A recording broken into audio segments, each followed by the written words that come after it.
nous reprenons nos travaux et la séquence qui suit n'est pas une table ronde comme les autres. Nous n'avons pas sur la scène des experts, nous avons des responsables militaires. On a appelé ce panel, cette table ronde, la table ronde des chefs militaires. Donc nous avions convié, et normalement il y avait 4 chefs militaires qui étaient prévus ici ce soir. Nous en avons 2, mais ça c'est l'avis des responsables publics, et notamment dans les armées, c'est qu'ils sont soumis à l'actualité plus que les autres. Mais on a l'honneur d'avoir parmi nous deux chefs d'état-major de 2 marines, la marine portugaise, avec l'amiral Henrique Gouveia e Melo, chef d'état-major de la marine portugaise, donc, et l'amiral Pierre Vendier, qui est le chef d'état-major de la marine nationale française. Nous avions prévu d'avoir également le général Aoun, qui est le chef d'état-major des armées libanais, et il a délégué sa parole au général de brigade Abi Nassif, qui est l'adjoint plan, le sous-chef plan, on dirait, dans l'armée française, du chef d'état-major des armées libanaises. Donc il prendra la parole dans un deuxième temps, après que les chefs en titre, j'allais dire, se soient exprimés. Et nous avons également nous devions avoir le chef d'état-major de la marine italienne, l'amiral Enrico Credendino, qui a délégué son sous-chef logistique, le contre-amiral Giacinto Siandra, qui prendra lui aussi la parole tout à l'heure. Donc vous avez compris que nous étions dans l'intérêt, ce qui nous semblait extrêmement intéressant à ce stade de notre colloque, c'est d'avoir une parole de gens en responsabilité extrêmement forte compte tenu des évolutions géopolitiques qu'on a évoquées depuis ce matin. Responsabilité vis-à-vis, bien sûr, du pouvoir politique, responsabilité vis-à-vis de leur armée, puisque leur mission est de préparer leurs armées aux conflits futurs, dont la probabilité d'occurrence augmente. Et puis, et je suis sûr qu'ils le ressentent de la même façon, responsabilité face à l'histoire, parce que quand on rentre dans ce niveau de poste, à un moment comme le nôtre, bien sûr, l'histoire, on ne peut pas y penser. Et voilà, et donc j'arrête ma présentation pour passer la parole à vous, amiral, pour nous donner votre vision des enjeux de sécurité, et notamment en maritime, bien sûr, sur le voisinage sud de l'Europe. Merci. Je remercie pour l'invitation. Pour moi, mais j'avais de parler anglais parce que je ne parle pas bien de français. After 1989, the world changed from an ideological confrontation to a new, still infinite system. Why this is important when we think over Mediterranean? Because after this ideological confrontation, there still are all other kinds of problems which have been hidden by the ideological confrontation. And this will impact over the Mediterranean region. We are in confrontation above political system, which is absolutism versus liberalism. These have been defined as old as Baudin in 16th century and John Locke in 17th century. The religion role in societies, laicism over clericism. And you can see that is a factor over the Mediterranean, from north to south and east to west. And also strategies. We have in confrontation today continental strategies against maritime strategies. And also economy overcame and distribution. We you have the rich north, which distribute among the population although the health of the society, and at east and south we'll have some kind of less rich countries, poor countries, with some kind of distribution which is oligarchic. All that implies over the Mediterranean basin. Why? Because over Mediterranean basins, when we speak about strategy, we speak about United States, for example, which have a maritime strategy and use the Mediterranean as a space for maneuver to encircle the continental powers. And also Russia, which we are speaking a lot about these days, have a continental strategy towards east, through the Northern Sea, through the center, Ukraine, and through the south, which is Mediterranean and Northern Africa, and also Middle Africa. And also China, which for the first time is the power that have a mixed strategy, is a continental strategy in Asia, through Northwest Asia, and also a maritime strategy for the Pacific, the Indian Ocean, and from the Indian to the Mediterranean Sea, one road, one belt, and through the Atlantic.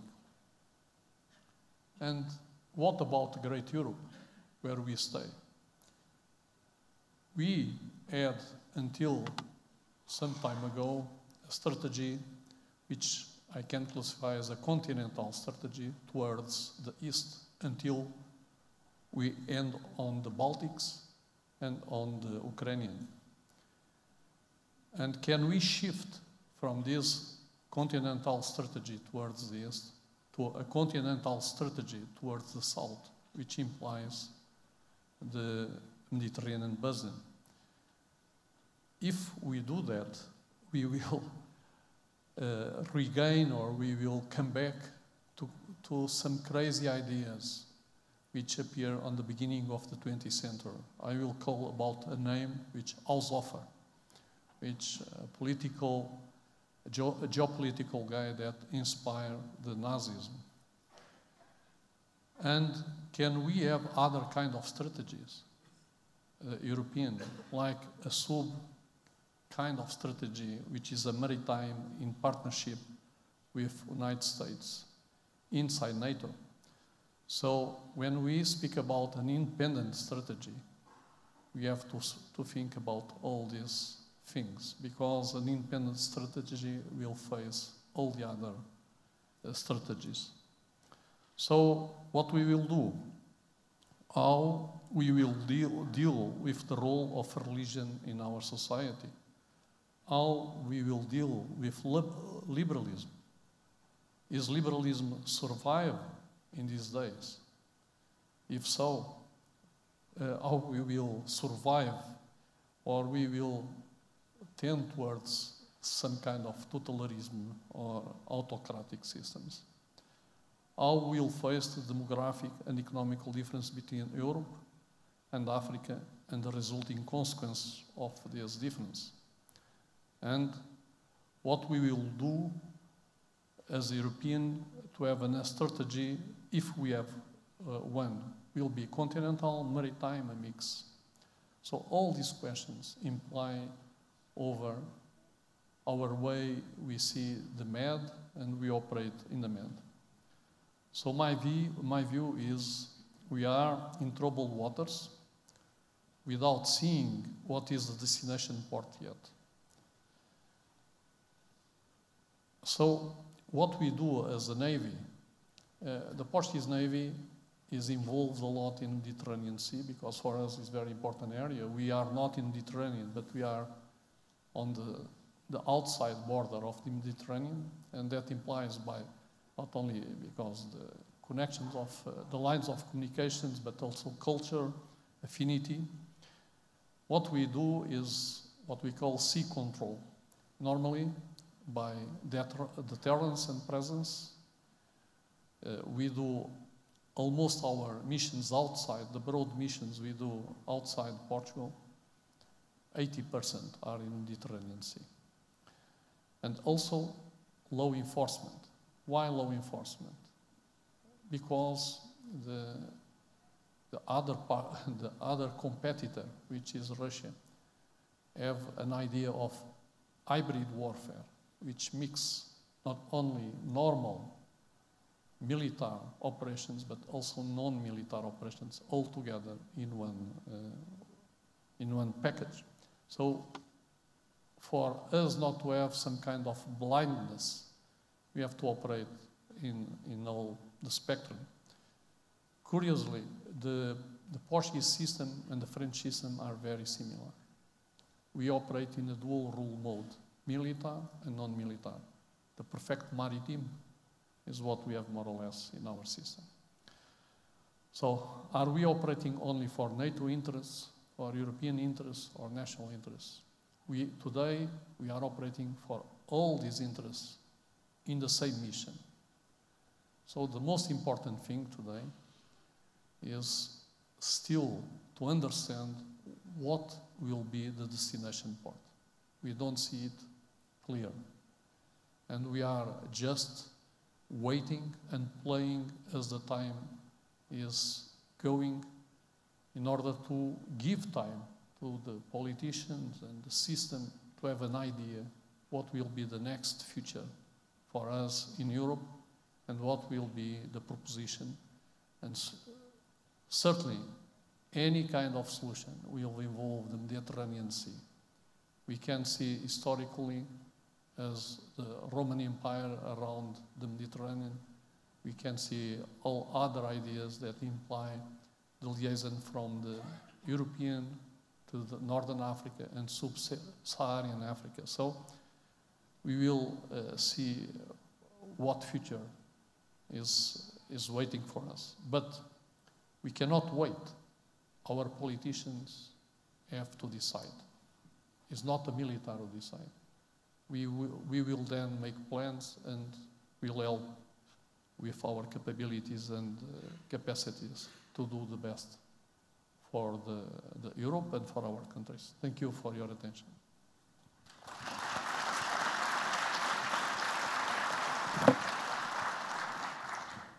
Bon, merci. Merci Amiral d'avoir organisé cet événement, la FMES qui prend maintenant son envol au large avec des événements importants. Et donc merci de donner de la profondeur dans la vision stratégique de cet espace qui est extrêmement important.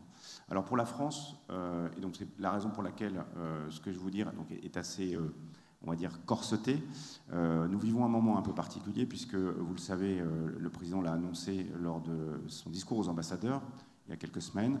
Donc nous avons lancé les travaux de la revue stratégique, qui est un travail qui est mené sous l'égide du secrétariat général pour la défense et la sécurité nationale. Et puis nous avons déjà commencé à travailler sur la loi de programmation militaire qui va mettre en œuvre cette ambition stratégique de la France. Donc évidemment, je ne vais pas préempter les conclusions de ces travaux, et donc je resterai assez générique. L'intérêt pour la Méditerranée, il est extrêmement fort pour la marine. N'en déplaise aux Bretons, c'est là que nous avons la principale, le poids lourd de notre flotte est là, avec le porte-avions, avec nos sous-marins nucléaires d'attaque. Et donc en volume, la flotte française est extrêmement présente en Méditerranée. La Méditerranée, c'est le berceau de notre civilisation, et nous pouvons rendre hommage à la Grèce, qui nous a appris ce que c'est que la thalassocratie. La thalassocratie. Si elle avait tourné le dos à la Méditerranée, eh bien, nous n'aurions pas eu du tout ce destin. Aujourd'hui, les cités de Marseille, de Tunis, d'Alger, de Beyrouth, d'Athènes nous racontent cette histoire commune qui nous a forgés et nous a fait découvrir à la fois la guerre et le commerce. Si on revient dans Hérodote, je cite, « L'oracle avait dit « Défends ta cité par une muraille de bois inexpugnable », Thémistocle lança la construction d'une flotte. Voilà, c'est ça l'histoire de la Méditerranée, et aujourd'hui, ça reste encore vrai. Alors aujourd'hui, la Méditerranée, c'est 8% de l'espace maritime mondial, c'est 0,3% du volume de l'eau océanique, mais donc c'est un concentré de nos enjeux. On pourrait dire que c'est le bouillon de culture stratégique. Et donc, compte tenu des mutations qui sont actuellement en jeu, eh bien, ce laboratoire est extrêmement intéressant. Quelques chiffres. La Méditerranée est une mer quasi fermée, puisque à l'ouest, on a Gibraltar, et puis donc on a le canal de Suez, l'ouverture sur la mer Noire, mais c'est 65% des flux énergétiques vers l'Union européenne. Donc c'est aujourd'hui un véritable poumon énergétique donc qui permet d'alimenter notre économie. C'est 25% du commerce maritime mondial. C'est une mer de passage, donc, à cause de ces flux, et donc aujourd'hui, elle représente 6000 km du trajet entre Singapour et Rotterdam, soit à peu près, en fonction de la vitesse des bateaux, de 7 à 10 jours de mer. C'est un lieu de communication. C'est le premier lieu de télécommunication du sud de l'Europe, avec 14 câbles sous-marins à Marseille, en provenance du monde entier. Et donc c'est à Marseille la 9e place mondiale pour les hubs numériques. C'est un lieu de ressources énergétiques important, avec des gisements gaziers. Plusieurs milliers de milliards de mètres cubes ont été découverts depuis 2010, avec des problèmes de délimitation de ZEE que vous connaissez bien. Il y a des enjeux halieutiques et environnementaux majeurs. Donc, beaucoup d'entre nous ont connu les campagnes thon rouge, le contrôle de la pêche durable. Et puis, vous l'avez vu cet été, c'est la première fois qu'on a observé des températures de surface de plus de 30 degrés en Méditerranée. Et donc, une bascule environnementale majeure qu'on verra évidemment l'été, mais aussi l'hiver, puisque les météorologues craignent beaucoup des événements climatiques extrêmes, tels que le Sud en connaît, avec des vidanges de cumulonimbus et des épisodes de catastrophes naturelles importants. C'est un endroit d'enjeux démographiques extrêmement fort, avec une disparité nord-sud et est-ouest, à l'origine de beaucoup de mouvements migratoires, d'autant de drames humains, et puis de conséquences politiques, avec à l'intérieur de nos pays européens, des vrais débats sur la manière d'accueillir ces courants démographiques. Et puis ce sont des enjeux sécuritaires, avec des tensions importantes. On a évoqué l'Ukraine, mais il n'y a pas que l'Ukraine. Et la mer Méditerranée, en fait, quand on étudie les limites de zone économique exclusive, il n'y a quasiment pas un pays, y compris la France, qui n'a pas un différend côtier sur la délimitation de cette ZEE avec ses voisins.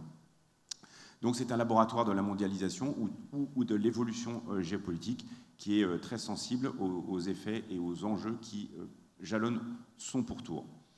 Alors, si on revient à ce qui s'est passé récemment, eh bien, la Méditerranée est aussi un lieu de bascule avec, depuis février, la guerre en Ukraine qui, avec la fermeture du Bosphore par les Turcs, en fait, a cloisonné en fait, les espaces alors qu'on avait avant une continuité qui permettait notamment à l'Europe de l'Est d'avoir accès à la Méditerranée. Le principal changement aujourd'hui, c'est cette fermeture du Bosphore qui met les pays de l'OTAN qui sont à l'intérieur de la mer Noire en état d'isolement, et puis cette pression sur le trafic commercial, la crise des céréales, dont là aussi vous avez beaucoup entendu parler. Ce qui caractérise la situation depuis un an, c'est finalement la transition qu'on a entre des crises et des chocs. Quand on a une crise, on revient à l'état d'avant. On a une crise de foie, parce qu'on a trop bu, on prend des médicaments, ça va beaucoup mieux. On a une crise de fièvre, on prend de l'aspirine. On a une crise de nerfs, on se calme. Voilà, on revient comme avant. Aujourd'hui, ce sont des chocs. C'est-à-dire que l'état après est différent de l'état avant, et il y a une forme de cliquet, on ne reviendra pas facilement au monde d'avant. On a plusieurs chocs, on a des chocs géopolitiques, et aujourd'hui, les stratégistes dissertent de manière assez assidue sur le devenir de la Russie après cette intervention ratée en Ukraine. On a évidemment le choc énergétique qui s'ensuit.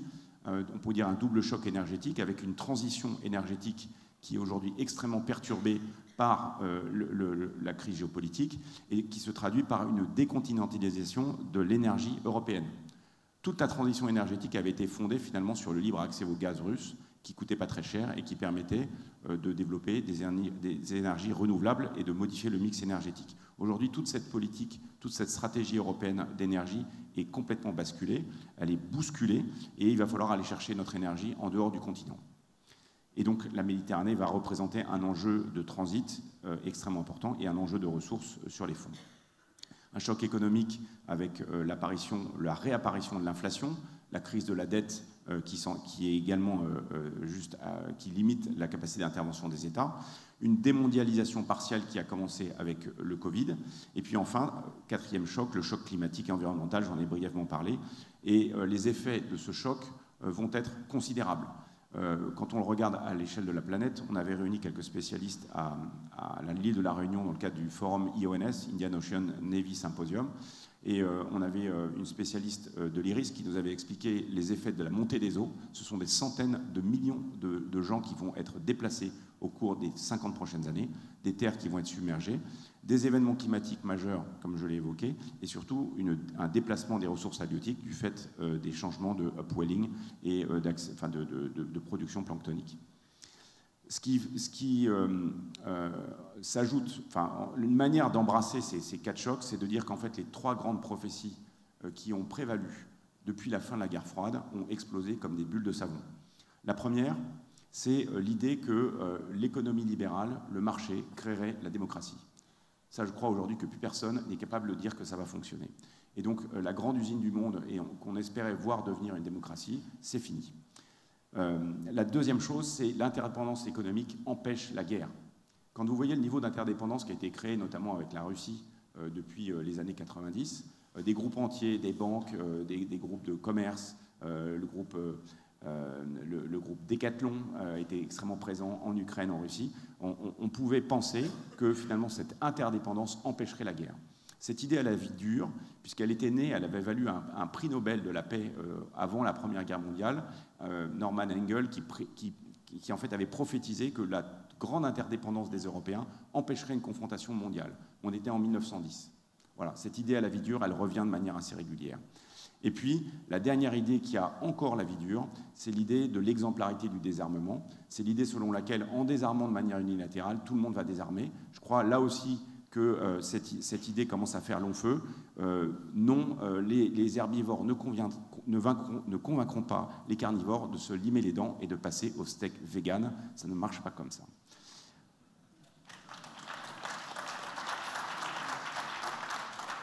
Dernier point d'analyse globale, c'est la forte accélération de ce changement.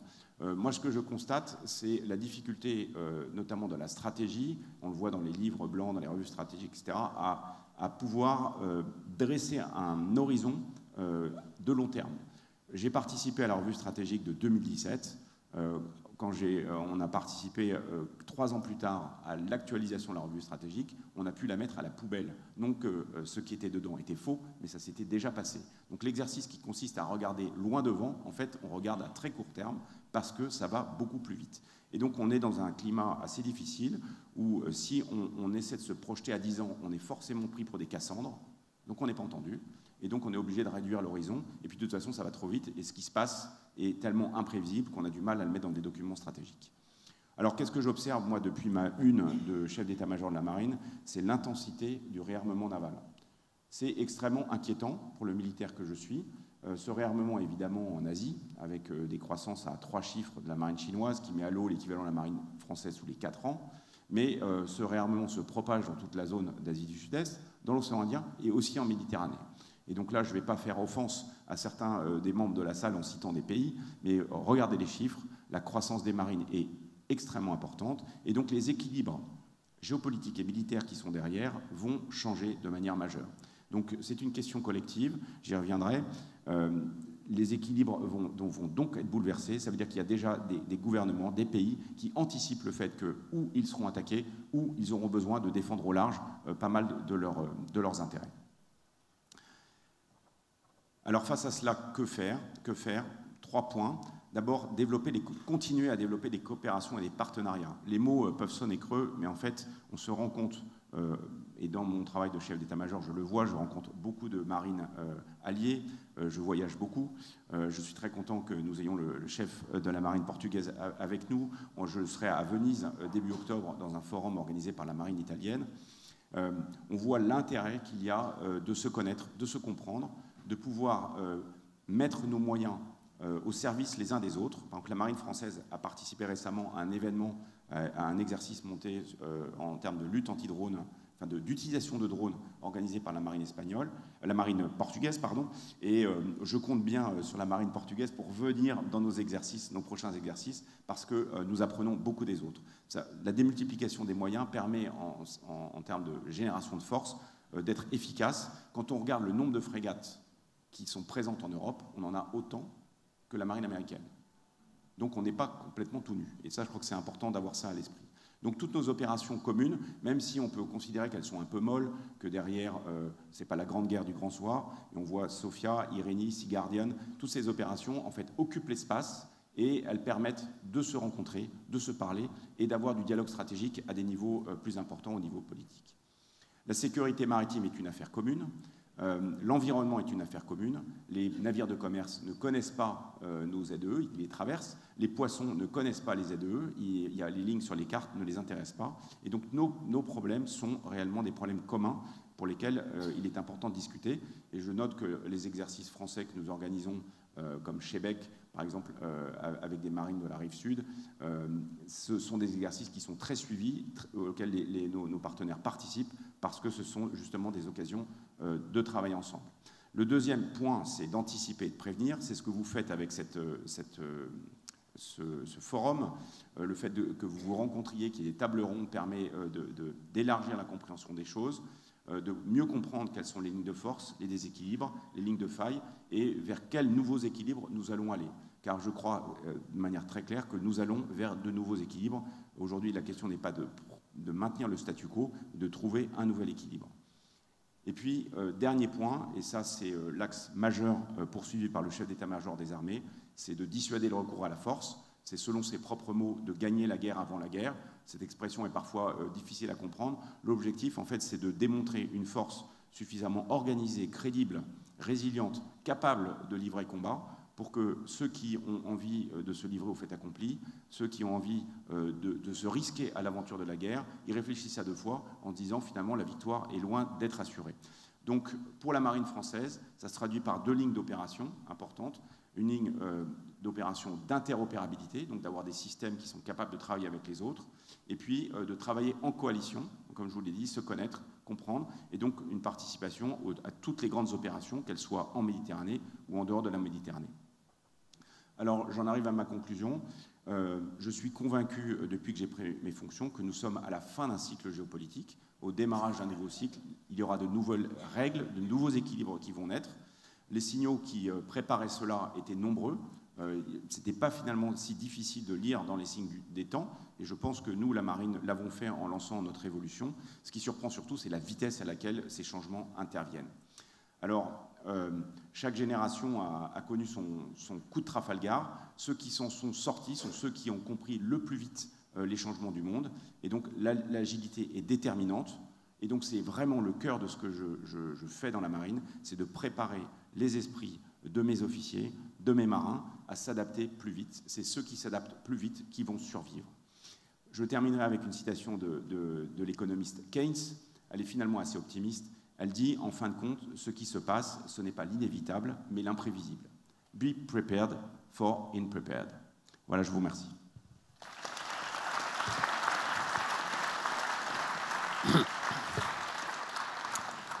Merci, Amiral. Merci aux deux chefs d'état-major. Bon, comme on a deux marins, je vais peut-être orienter mes questions sur des questions du combat naval et de la préparation de la mer, mais la problématique de la conflictualité qui revient à grosse intensité, elle est transposable dans plein de domaines. J'ai bien compris, Amiral, que c'était compliqué de voir loin dans un monde qui change de façon extrêmement imprévisible. Donc il faut, une des moyens de s'adapter, c'est de tirer un retour d'expérience, lessons learned, de l'actualité. J'aimerais peut-être tous les deux que si vous pouvez nous donner quelques lignes de force de votre premier retour d'expérience du conflit en Ukraine tel que vous le voyez pour vous, pour vos marines. Même si la guerre n'est pas finie, qu'on est très loin de la fin de l'histoire, il y a peut-être des choses que vous avez déjà en tête. J'en profite pour poser quelques questions. Vous avez parlé du réarmement naval, Amiral. Il y a une caractéristique technologique qui a un impact sur la haute mer, c'est le rétrécissement de la mer, de la haute mer. c'est-à-dire la capacité à intervenir pour les terriens, d'intervenir de plus en plus loin du rivage. D'abord pour des fins économiques, c'est aller chercher du gaz à 3000 mètres de fond, alors que c'était impossible il y a encore 10 ans, mais aussi sur le plan militaire, avec des moyens de détection, de localisation, de désignation et de destruction, finalement, très loin du rivage. Qu'est-ce que ça signifie pour vous, pour vos deux marines ? Enfin, dernier aspect aussi assez maritime, mais qui rebondit sur une table ronde qui a eu lieu cet après-midi, qui sont sur les espaces communs. On a la mer, bien sûr, la haute mer, qui est un espace commun. On a l'espace, qui est un espace commun. Et on a le cyber, également. Il y a des caractéristiques communes à ces trois espaces. Qu'est-ce que vous, en tant que chef de marine, chef militaire d'un côté et responsable de vos marines de l'autre, est-ce que vous avez des lignes de force qui vous viennent à l'esprit pour essayer de tenir compte, de faire des convergences dans le combat qui s'annonce dans ces trois types d'espaces? Voilà, Amiral, je vous passe la parole.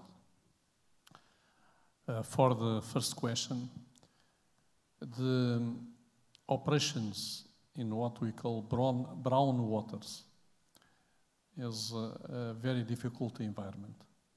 Because today with the new weapons you can hit a ship very far away. You can detect the ship by satellite, drones, aeroplanes, radar systems, a lot of systems that... so the Moscow showed that surface vessels are very vulnerable to attacks from coast. So you have to operate far from coast, or you have to have some kind of capabilities to be invisible or to self-defend yourself against a huge amount of attacks. So what it proves, and I'm a submariner, is that submariners are the best solution for that, because we can approach and be there without being detected. It's very difficult to detect a submarine still today. So to strike ashore, submarines are the best options. When I am speaking, striking near shore and in a very quickly and surprised way. But you cannot operate only with submarines. You have to have surface vessels to move people and to do other actions. So you have to protect them. How we think in Portugal to do that is we are using the drones and the new kind of warfare we call drone warfare or robotic warfare to enlarge the capability to detect far away the threats and to eliminate far away the threats before the threats arrive to the boat. Because it's very difficult when you are at a point and you are trying to defeat lots of threats at the same time in one point. But if you have a distributed system with drones, you can defeat by layers the threats until the threat will arrive to your ship. Then is one or two, you will face that. But this is a huge problem for all the navies. It's not only for the Russian Navy, it's for all the navies today. The second question, sorry, it was the space, the common space. The second about common space. You could have two or three attitudes. If you are power enough, you can try to control the common space in a way that the control of a common space will give you power over other countries. Imagine, for example, if someone controls the street you are living, you can live in your house, but you cannot go to shop anything, or you cannot go out of your house because someone controls the street. This is the common space, is the street. So there is a very few nations that have the ability to control the space, cyberspace, outer space, sea space. So what we believe as a small nation is we have to avoid anybody to control any space. because that is a lack of power for any nation. So we have to construct some kind of international law that will be enforced for everybody could use this space. And that you have to have the power enough to avoid in your small area of operations that other nation can avoid you to operate in this area. And that is related to cyberspace, outer space, sea space, and other common space, even economical space, which is another space. So to do that, as a small nation as Portugal, we have to cooperate and make a coalition. So this is why we belong to NATO, and we have been taking part in a great coalition to protect ourselves. This is the importance. Europeans overestimate sometimes their security, but the security of Europeans are mainly based on NATO, and NATO is at least half the United States. We forget to protect ourselves, and this is a lesson that we have to learn again. Thank you.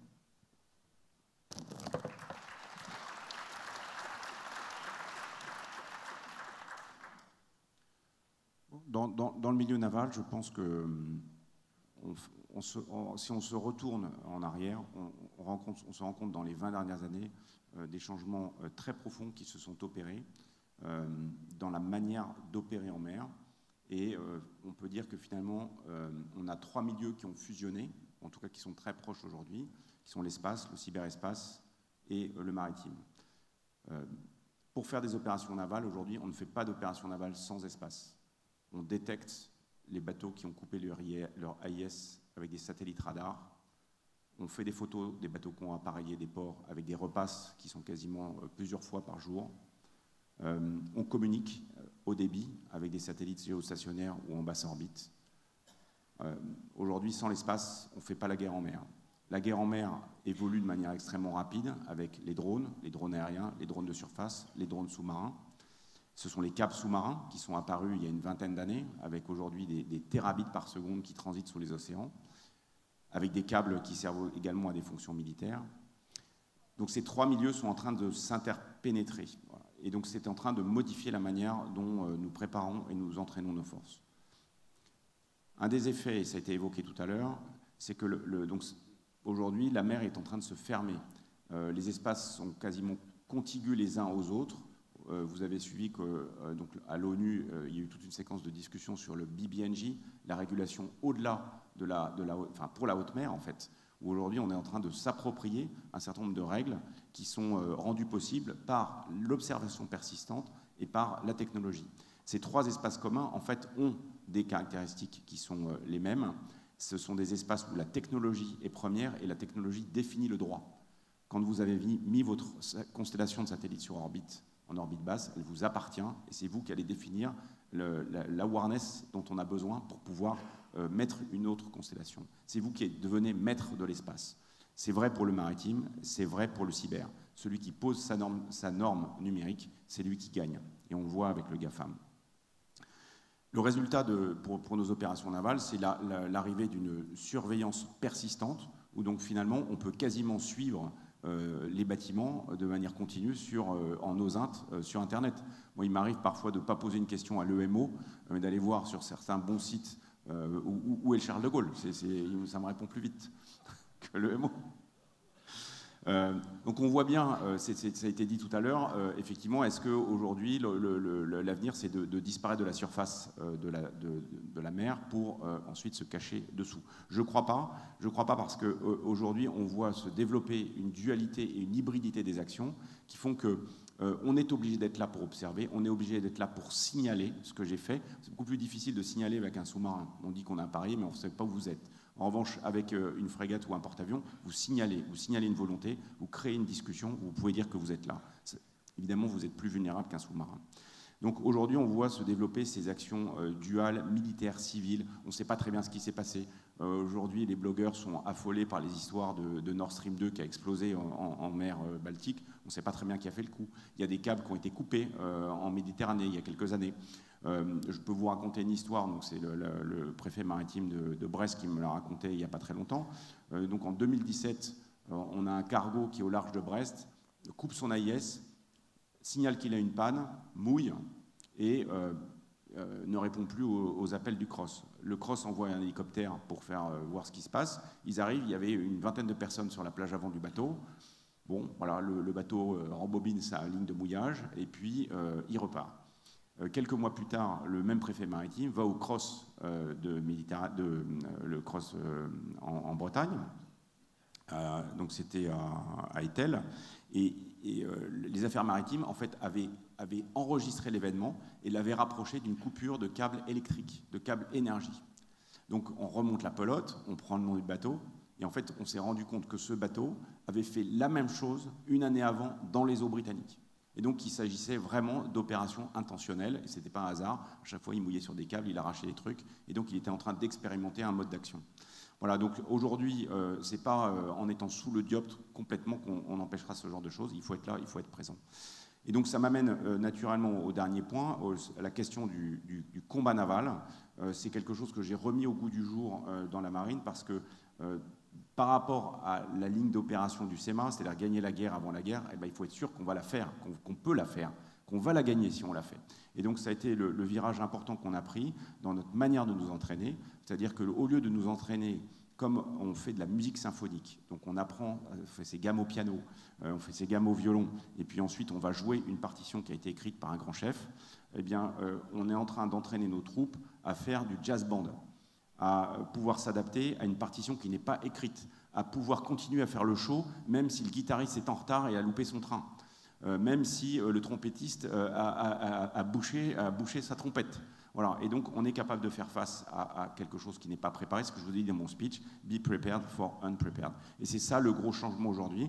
On est dans un monde extrêmement volatile, potentiellement violent, et donc, pouvoir ramener de la stabilité, il faut être capable de faire preuve d'une force déterminée, sûre et adaptable. Et c'est ça le cœur du changement qu'on est en train d'opérer.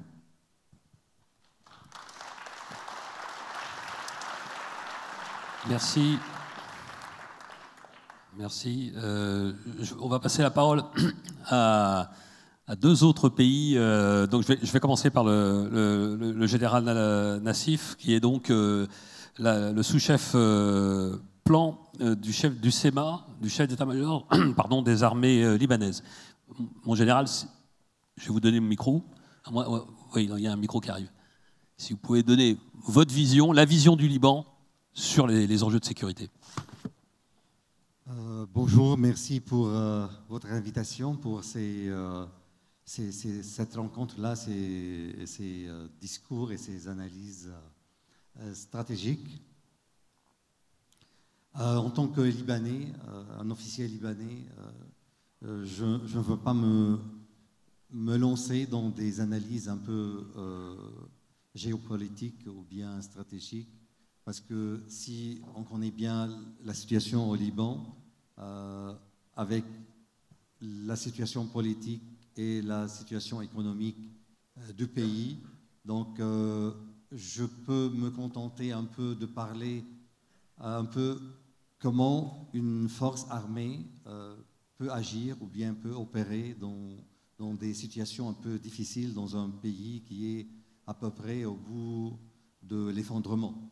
Donc, permettez-moi de parler un peu de la situation du Liban en essayant de décrire un peu la situation et l'environnement dans lequel l'armée libanaise travaille et qu'est-ce que l'armée libanaise donc, elle est en train de faire maintenant pour faire face aux défis. Commençons par une petite analyse de la situation politique au Liban. Donc, on a un grand problème maintenant politique avec les divisions politiques et les liens des partis politiques avec les puissances régionaux. Donc, ça a des conséquences sur la formation du gouvernement et peut-être que ça peut avoir encore des conséquences sur l'élection des présidentielles qu'on attend dans le mois de novembre. De point de vue économie, c'est un pays qui vit maintenant dans une situation d'effondrement, à peu près effondrement économique, une dévaluation de notre monnaie.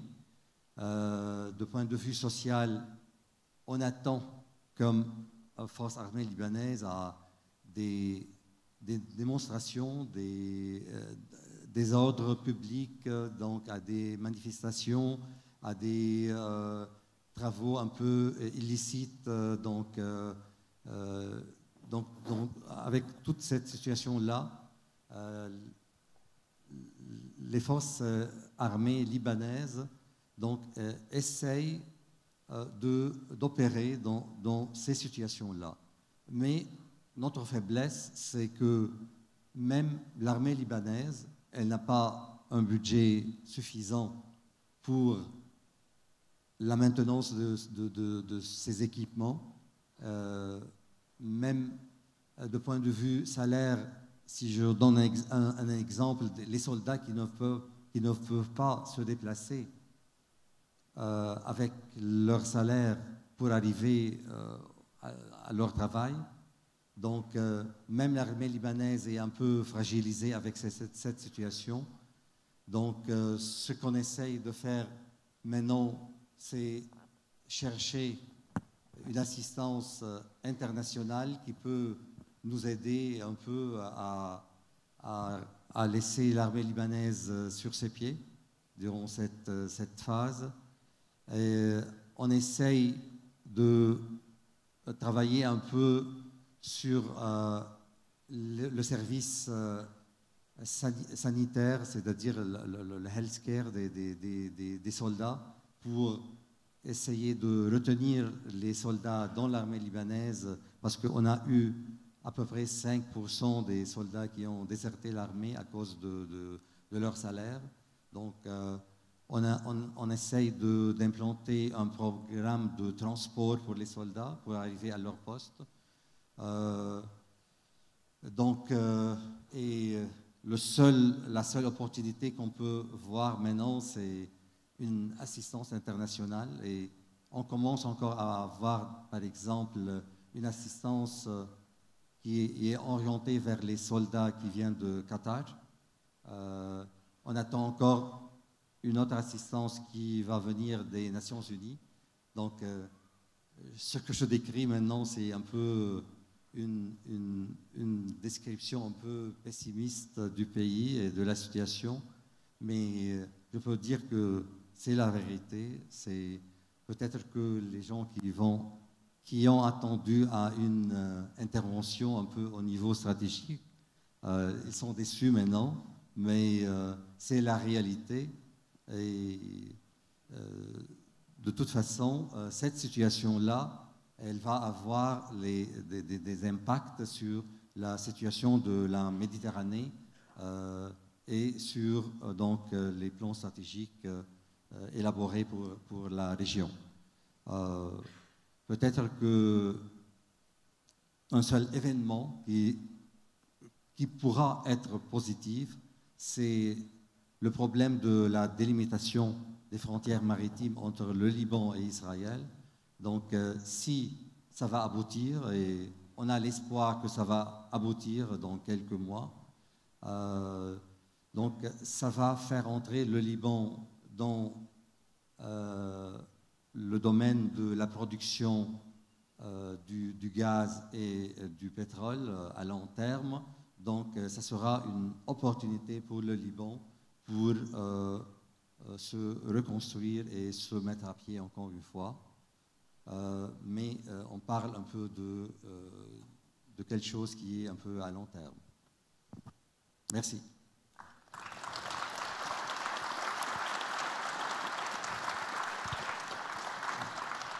Merci, mon général. Cette situation que vous avez donnée a évidemment un impact stratégique que tout le monde perçoit. Je voudrais donner la parole à l'amiral Siandra, donc le sous-chef logistique de la marine italienne. Et alors, on retourne dans la marine. Mon amiral, à vous la parole. Merci, monsieur le directeur. D'abord, je voudrais vous féliciter en tant que FMS pour le travail remarquable de réflexion, d'échange que vous faites sur la Méditerranée. L'Italie est un pays méditerranéen. La géographie, on ne peut pas la changer. Nous sommes là, au centre de la Méditerranée. Et donc, tout ce qui va dans la direction d'augmenter la réflexion, les modes d'action, d'approfondir le sujet, nous concerne directement. Et donc, nous encourageons ce type de travail. Et nous sommes très contents. Et je voudrais dire que la marine italienne, en ce moment, est engagée avec les autres marines partenaires dans la Méditerranée de façon très importante. Assez récemment, le ministre de la Défense italienne, en 2022, a sorti une stratégie pour la défense et la sécurité en Méditerranée qui a eu un impact immédiat aussi sur le plan opérationnel. En fait, notre mission Mare Sicuro, qui était concentrée dans le centre de la Méditerranée, a vu son zone d'opération élargie. Et donc, en ce moment, on parle de Méditerranée Sicuro avec une zone d'opération qui va grosso modo de détroit de Sicile jusqu'à la Méditerranée orientale. C'est un mode d'action, être présent, la surveillance, la coopération avec les autres marines, mais aussi aider les autres pays partenaires de la région à avoir des systèmes de surveillance et de présence en mer plus efficaces. C'est aussi un autre axe d'action aussi important et prioritaire pour nous. Je ne voudrais pas prendre beaucoup d'espace, trop d'espace, mais l'occasion d'avoir du chef militaire ici me donne la possibilité, peut-être, si vous permettez, de poser une question. D'abord, pour le Portugal, j'étais toujours impressionné par la sensibilité et l'attention que le Portugal, un pays que nous, on considère qui a une façade atlantique, pas méditerranéenne, la sensibilité et l'attention qui porte à la Méditerranée en termes de présence, de participation aux missions, mais aussi en termes d'analyse stratégique. C'est vraiment remarquable et je ne sais pas comment vous l'expliquez ça en termes de vision. Et la présence en Méditerranée d'une flotte russe assez consistante, assez importante, on le voit sur les réseaux, il y a environ, sur les réseaux sociaux, je dirais 12 entre sous-marins, navires, c'est assez important. Donc, le chef d'état-major de la défense dit dissuader avant la force. Mais dans les modes d'action opérationnels en mer, il faut montrer fermeté, il faut montrer détermination. Il n'y a pas là des risques d'escalade. Merci. Merci, amiral. Merci, amiral. Amiral, vous voulez prendre la parole?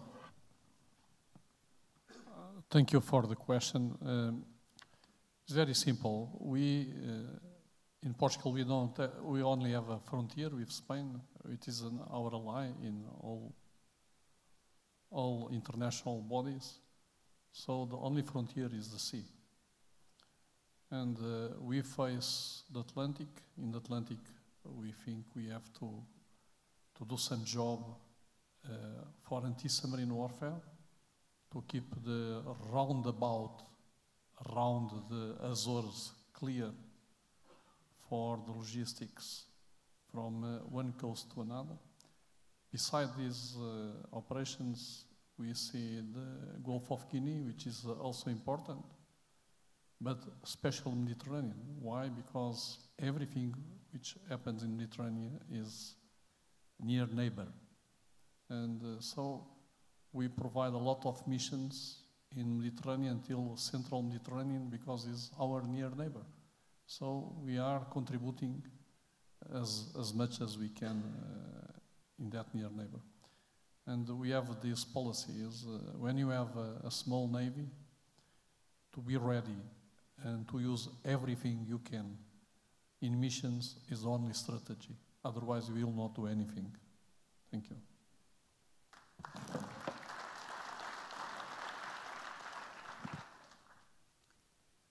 Alors, un, deux. Un, deux, oui. Pour répondre à votre question sur l'escalade, on va devoir faire un peu de discussion stratégique sur les questions nucléaires. Parce qu'en fait, ça n'a pas tellement de sens si on n'aborde pas ce sujet-là. On peut dire qu'à l'ère nucléaire, la grande guerre de destruction, telle que l'ont connue nos grands-parents et nos arrière-grands-parents à 2 reprises au XXe siècle, n'est pas un concept praticable. Je pense qu'il faut vraiment se mettre ça dans le crâne. C'est-à-dire qu'aujourd'hui, personne ne peut espérer gagner une guerre qui viendra aux extrêmes. Ça sera une guerre de destruction et d'annihilation totale. Donc ce concept n'est pas praticable. On ne peut pas calculer le fait qu'on va gagner une telle guerre. Je donne souvent cet exemple, puisque j'ai le chef d'état-major de la marine, des armées libanaises. L'explosion à Beyrouth, il y a 2 ans, c'est 0,2 kilotonnes. Pardon, c'est 2 kilotonnes. 2 kilotonnes. C'est 1/10 d'Hiroshima. Et vous avez vu ces images de ce centre-ville dévasté. La première arme nucléaire française, elle fait 150 kilotonnes, elle fait 70 fois Hiroshima.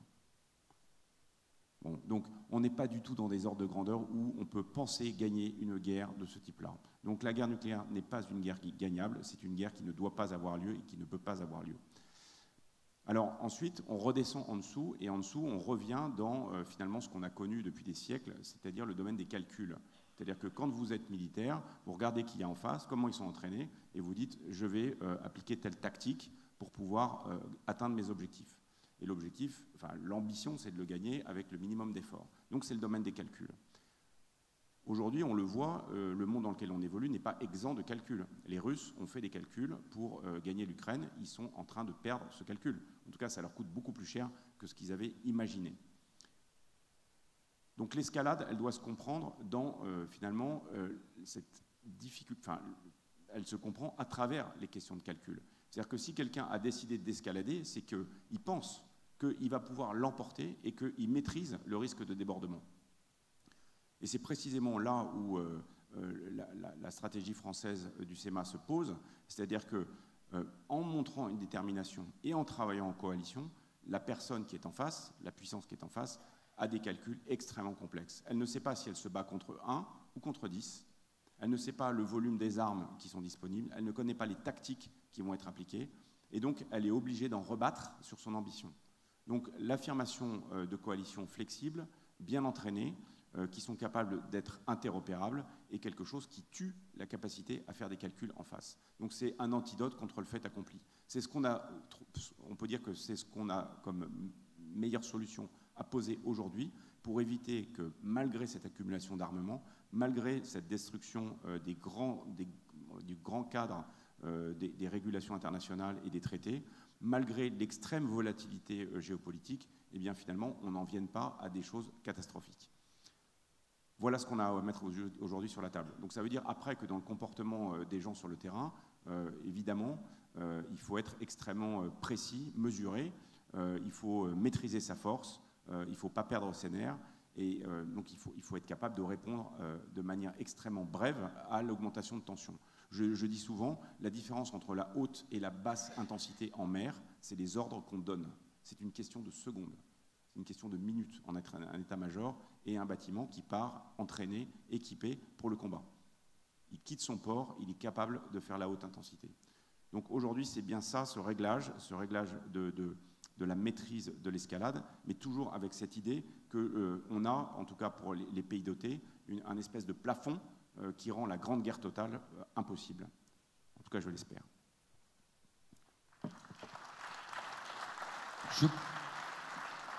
On a peut-être le temps de faire un tour de questions. Donc, que ceux qui veulent poser des questions lèvent la main, un micro va venir. Je propose qu'on prenne 2-3 questions et puis on arrêtera là. On peut en faire plus. Bon, très bien. Donc, on fera peut-être 2 tours. Allez, oui. Donc, 2-3 questions pour commencer. Et puis on fera peut-être un deuxième tour si on a le temps. Monsieur. Amiral, dans chaque conflit, on parle d'une arme qui est low cost, c'est la mine. On s'est déployé dans le Gap il y a une trentaine d'années. On avait des barrages de mines à Orin, une mine à Orin tous les 100 mètres, une mine de fond tous les 400 mètres. On a remis le couvert en face de la Libye. Et maintenant, on sait qu'on a des mines ukrainiennes ou russes, ce sont les mêmes de toute façon. Est-ce que vous envisagez, avec nos camarades de l'OTAN, voire seuls, soit avec des Belges ou des Néerlandais, de vous prépositionner pour intervenir? Y a-t-il effectivement des barrages de mines qui se sont subitement ouverts et qui ont été déminés pour faire appareiller les premiers cargos chargés de maïs et autres avoines? Ça, c'est une première chose. Ensuite, j'aimerais que vous nous disiez quelques mots à propos de la maîtrise des fonds marins. Vous avez fait intervenir Ocean Infinity pour aller vous permettre aux parents de se recueillir sur l'épave du sous-marin de la Minerve. Je connais aussi le point de l'Eurydice qui n'est pas très loin. Je pense que c'est ce qui vous a poussé à convaincre l'Assemblée, le gouvernement, de vous rendre autonome pour aller jusqu'à 6000 mètres. Parce que quand on va à 6000 mètres, on sait couvrir 97% des océans. Est-ce que vous pourriez nous dire un petit mot pour que l'on soit autonome face aux Américains qui sont des dominateurs? Sur la guerre des mines, encore, tout a été dit et écrit. Hein. Donc on a vu ces opérations de minage défensif de la part des Ukrainiens pour se préserver d'une opération amphibie des Russes. Ça a bien fonctionné. On peut dire que ça a bien fonctionné. Les Russes ont même capturé des bateaux de commerce pour aller tester les champs de mines, pour être sûr qu'il y en avait bien et que ce n'était pas que du déclaratoire. Ces champs de mines donc, ont été bien posés puisqu'ils sont cartographiés. Et aujourd'hui, on a quand même des bâtiments qui peuvent appareiller d'Odessa avec du grain et pouvoir sortir de la mer Noire. Donc les choses ont été correctement faites. Pour ce qui viendra du déminage, je pense que c'est un peu tôt aujourd'hui, parce que les opérations ne sont pas terminées. Je pense que les Ukrainiens craignent toujours, quelque part, que les Russes prennent Odessa. Si c'est le cas, je pense que la viabilité économique de l'Ukraine, en tout cas telle qu'elle est aujourd'hui, sera profondément modifiée. Donc aujourd'hui, on reste dans une zone de guerre, et pour que je sache, les détroits ne sont toujours pas ouverts. Donc on n'est pas fondé à faire entrer une force de guerre des mines à l'intérieur de la mer Noire. Voilà, c'est un domaine qui effectivement retrouve de ses couleurs. Il s'est beaucoup développé et ça fera la transition avec les fonds marins. C'est-à-dire qu'aujourd'hui, la dronisation, la capacité à mettre de l'énergie dans des drones et à les faire piloter depuis la surface ou en autonomie a énormément augmenté. Et donc c'est toute la transition que font les grandes marines en termes de guerre des mines avec des modules de combat qui sont des modules dronisés. Donc c'est le cas du SLAMF, du système de lutte anti-mine de la marine, qui est actuellement en cours d'évaluation. Un système qu'on partage pour certains modules avec les Britanniques, avec les Belges et les Néerlandais. Sur les fonds marins, donc vous le citez, la prise de conscience de la marine, ça a été celle de mon prédécesseur, qui s'était engagé auprès des familles de la Minerve à retrouver l'épave de ce sous-marin qui avait coulé dans les années 70 et dont on ne savait pas, bien qu'il soit à quelques dizaines de kilomètres au sud de Toulon, où il était. Les premières campagnes de recherche qui ont été faites avec des moyens nationaux n'ont pas abouti. Et on s'est rendu compte, en ayant recours à la technologie offshore, que les facteurs de couverture étaient d'un rapport 50 par rapport à nos propres moyens. Et que ce qui nous aurait demandé des mois a demandé finalement une semaine. Donc ça a été le déclencheur, en train de se dire, en fait, on a loupé le virage technologique, il faut qu'on s'y mette. Donc c'est ce qu'on a lancé. Ça a été 2 ans de travail pour mettre en place une stratégie fonds marins qui est très au large, puisqu'il y a des aspects économiques, il y a des aspects de recherche scientifique, et puis il y a des aspects militaires. Donc cette stratégie va être déployée dans le cadre de la nouvelle loi de programmation militaire, avec des acquisitions de matériel. Vous parlez des Américains et de l'indépendance. Je note quand même, parce que j'étais aux États-Unis au mois de juin, les Américains achètent Kreuzberg. Et que donc leurs principaux drones de puissance et de travail sur les fonds marins sont des drones qui ne sont pas américains. Voilà. Donc tout ça pour dire qu'on va développer cette courbe d'apprentissage. On est sur la learning curve. On va acquérir des drones pour pouvoir comprendre comment les utiliser, ce qu'on peut en faire, pour se faire une bonne idée sur ce qui se passe. Parce que pour l'instant, on voit un tas de choses qu'on ne comprend pas.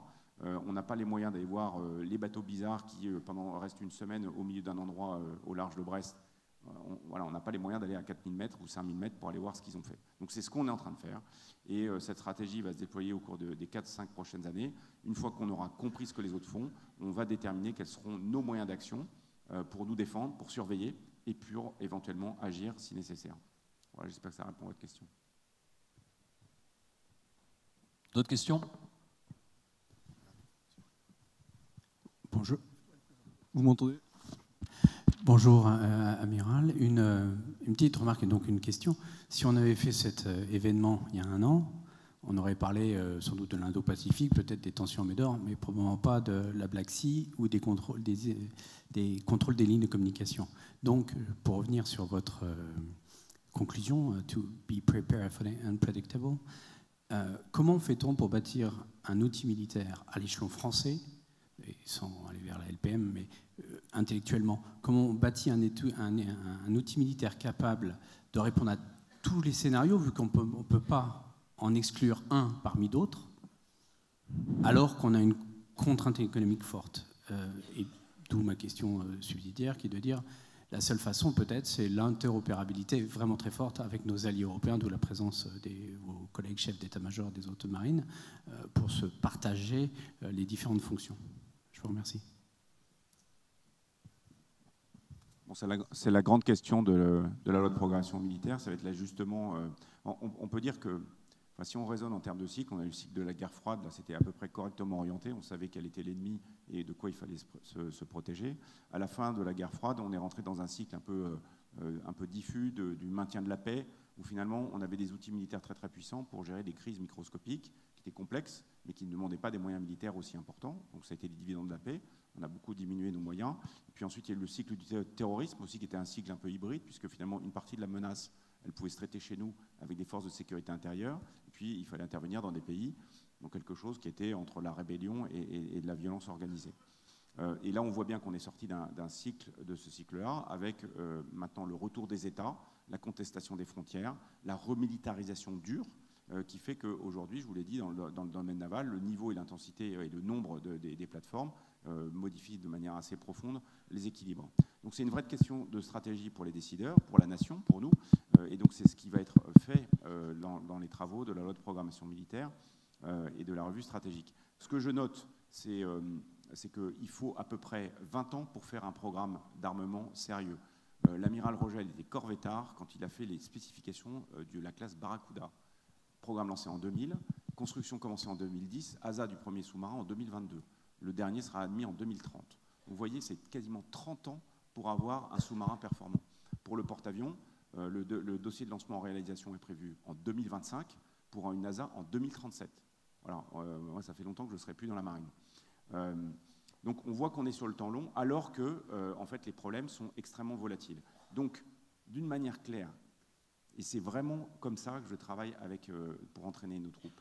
C'est qu'il faut à la fois être capable de dessiner les capacités du temps long et donc pas se planter sur là où on va mettre le plus d'argent. Et de l'autre côté, il faut être capable de s'adapter en boucle extrêmement courte à quelque chose qui n'a pas été prévu.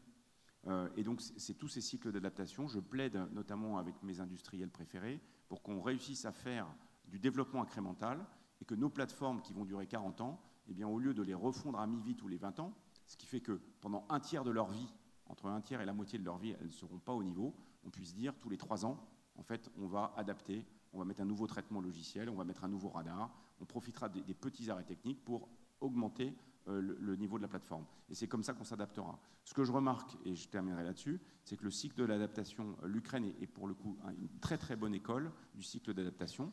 On a connu, tout le monde connaît tout sur le missile anti-char, et aujourd'hui, un mois après, tout le monde connaissait tout sur les drones, les petits et les gros, et maintenant tout le monde connaît tout sur les feux dans la profondeur et sur l'artillerie, et on voit, ça continuera, il y aura encore un autre cycle après. Voilà. Et donc celui qui gagne, c'est celui qui s'adapte.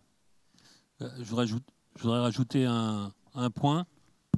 Je voudrais rajouter un point pour dire que ce n'est pas tout à fait exact de dire qu'on n'a rien vu venir.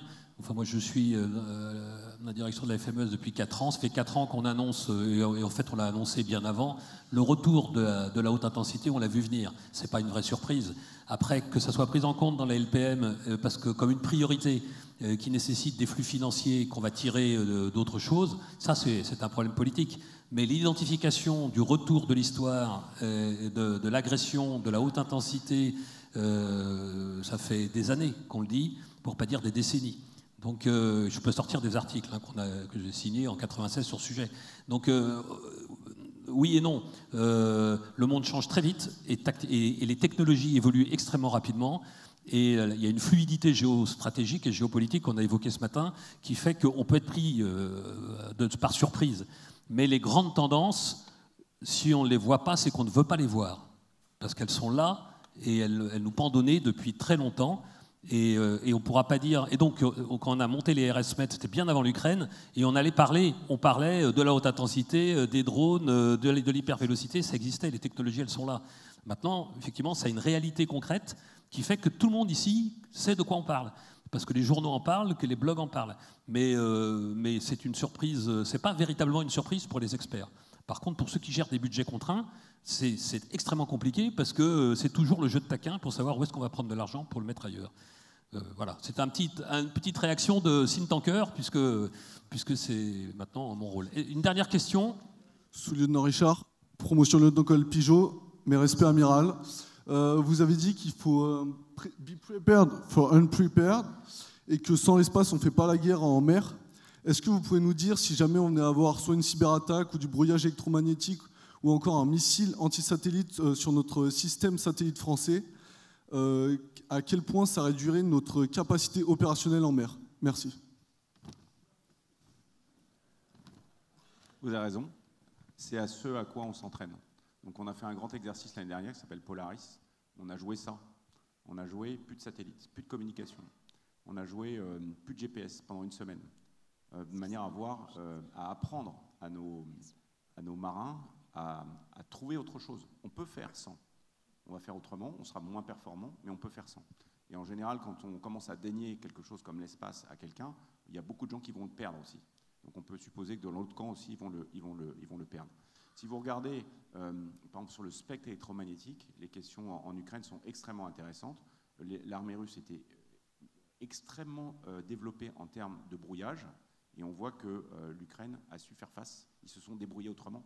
Et donc, si le spectre électromagnétique leur a été dénié dans les bandes militaires, ils ont utilisé les bandes civiles, ils ont utilisé Internet, ils se sont débrouillés autrement.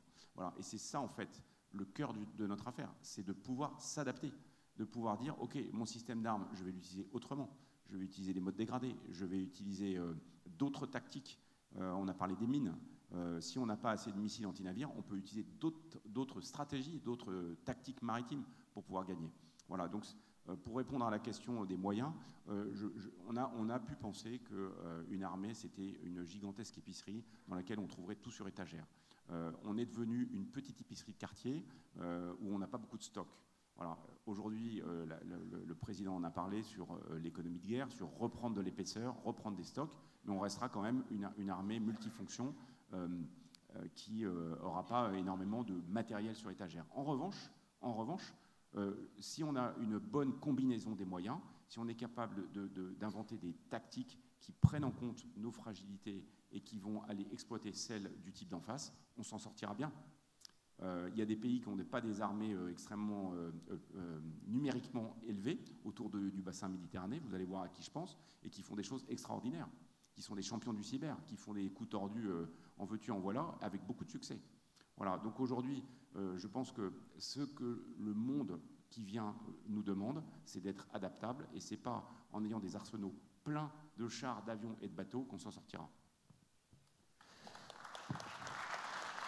Parfait. Admiral, you want to say something? Yeah. Because it was one of the questions, and I was thinking about some idea.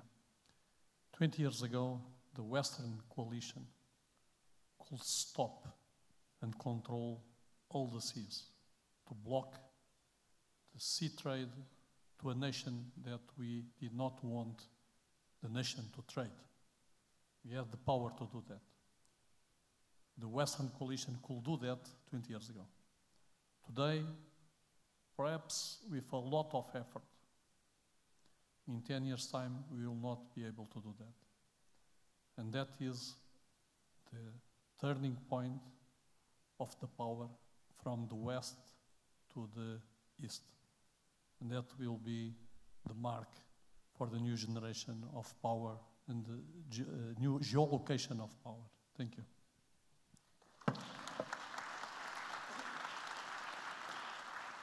Merci, messieurs les amiraux, merci beaucoup.